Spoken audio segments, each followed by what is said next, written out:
Olwaleero ekkanisa ya Church of Uganda ng'ekwata olunaku lwa Stefano mu nsi yonna nga luno lukuzibwa buli ennaku z'omwezi 26 Desemba. Wano Ssaabadinkoni w'e Nateete Venerable Godfrey Bike Buwembo wano wasabidde abakulisitaayo okubeera obumu n'okolaganira awamu okusobola okutwala emirimu gya Katonda mu maaso. Katonda takomawo n'ati mu musajja w'omubaka we ye Stefano omwakulaka kanisa eno St. Stephen's era yakatolooza ebigambo okwagala n'okulemerako okubeera awamu kubanga obumu gemaanyi bwe busobozi bwe buwanguzi. Mulinamu abakrisitaayo mu kanisa eno okuwagira ababakulembera mu byonna. Ono okwogera bino abadde aggulawo ennyumba y'omuweereza w'ekkanisa ya St. Stephen e Bukasa mu Wakiso kw'ossa n'okutema evvuunika ery'okuzimba ekizimbe kya Sunday School abaana mwe basomesebwa. N'omwana n'omwoyo omutukuvu.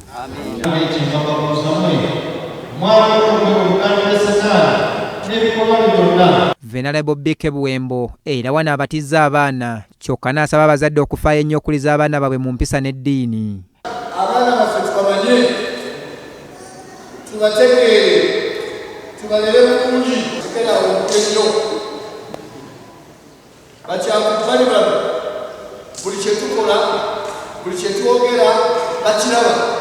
Ye ordinandi w'ekkanisa eno Luyombya David aliko byalambuludde ku bukulu bw'olunaku lwa leero. Era ku lunaku luno kubaddeko okutema evvuunike ery'okutandika omulimu gw'okuzimba ekkanisa y'abaana ya Sunday School.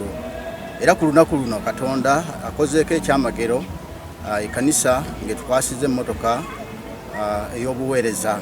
Ono akubiriza abakulisitaayo okutegeera Katonda n'okumunywererako kubanga y'engeri yokka ey'okutuuka ku buwanguzi. Olw'obumu okutwagala n'okwagala Katonda waabwe.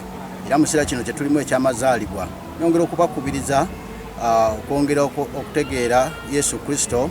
Shafiki Galiwango, BBS Telefina, Gambuzi.